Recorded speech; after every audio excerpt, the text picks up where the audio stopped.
इस वीडियो में बात करेंगे ई हरकारा क्या है और ई हरकारा पोर्टल का यूज़ स्कूल कब करते हैं। तो सबसे पहले अगर आपने ई हरकारा के बारे में कहीं से सुना है तो वो आपने सुना होगा जब आपको अपने कुछ सर्टिफिकेट रिलेटेड करेक्शन करवानी है या चेंजेस करवाने हैं और आपको अपना स्कूल विजिट करना होगा इसके लिए, क्योंकि आपके स्कूल के पास ही ई हरकारा की लॉगिन है। ई हरकारा एक पोर्टल है जहाँ से आपका स्कूल या फिर आपके स्कूल से आप कोई भी करेक्शन के लिए, चेंजेस के लिए सीबीसी को रिक्वेस्ट भेज सकते हैं और फिर आपकी एक आईडी जनरेट होती है।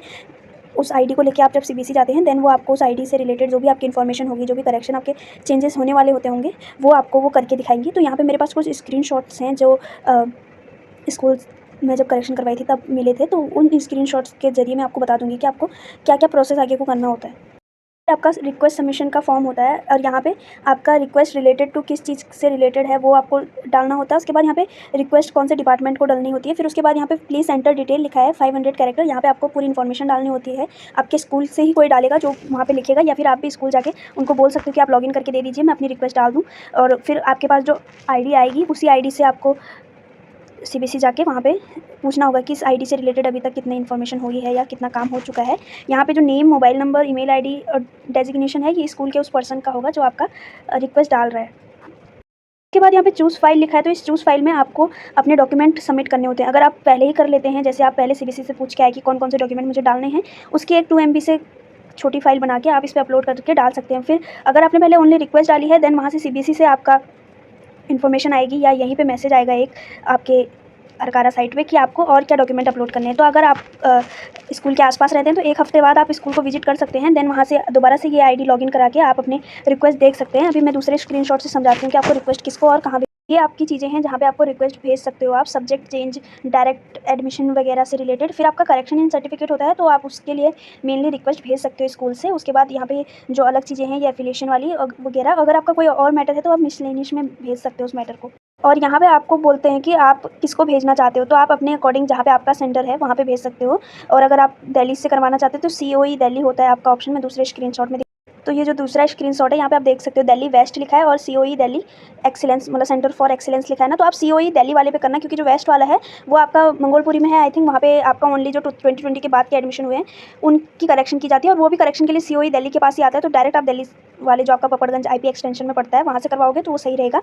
एंड करेक्शन के लिए आपको पहले रिक्वेस्ट भेजनी होगी, वो बिना रिक्वेस्ट के आपको एंटर नहीं करने देंगे सीबीसी की बिल्डिंग में। वो बोलेंगे पहले आप अपनी ई हरकारा ID लेके आओ, रिक्वेस्ट ID।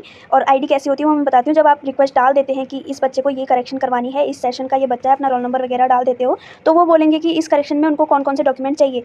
अगर नेम चेंज है दैन आपको पता है नेम चेंज में आपको क्या क्या लगेगा, एफिडेविट आपका एवरीथिंग जो लगेगा वो उससे रिलेटेड एक वीडियो आ जाएगी। वो चीज़ें आपको तभी अपलोड कर दो। अगर आपकी रिक्वेस्ट डल जाती है ना तो आपकी ऐसी एक रिक्वेस्ट ID बन जाती है। वहाँ पे आप रिक्वेस्ट डिटेल्स बता सकते हैं कि उन डिटेल्स में क्या क्या है, कि आपको क्या क्या करेक्शन करवानी। जैसे यहाँ पे एक बच्चे का था, रीजनल ऑफिसर को आपने जैसे एक एप्लीकेशन लिखते हैं वैसे ही लिख सकते हो आप उस रिक्वेस्ट ID में जहाँ पे 500 वर्ड्स बताया गया था।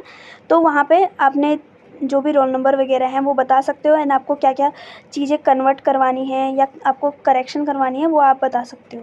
वहीं पे आपका एक स्टेटस वाला फॉर्म है, यहाँ पे रिप्लाई भी आता है आपका। तो आप जब भी स्कूल जाओगे तो उनको अगर नहीं आता होगा तो आप ये बता सकते हो कि हाँ वहाँ पे व्यू रिप्लाई वाले पे आप आंसर देख सकते हो उनका। ठीक है, जो मैं करेक्शन हमने करवाया था उसमें आपको क्या रिप्लाई आया था उसका स्क्रीनशॉट दिखाती हूँ। तो ये रिप्लाई आया था उनका, यहाँ पे अपना प्रिंसिपल को बोला गया था कि इतनी फ़ीस लेके आपको और पुराने जो सर्टिफिकेट हैं वो लेके वहाँ पे पहुँच जाना है M&M ब्रांच में। और आपको इस ईमेल की फ़ोटोकॉपी भी लगेगी। तो आप जब भी स्कूल में या मेल आता है या यहाँ पे से आप निकाल सकते हो, इसकी फ़ोटोकॉपी भी आपको वहाँ पे 2 लेके जानी होती है।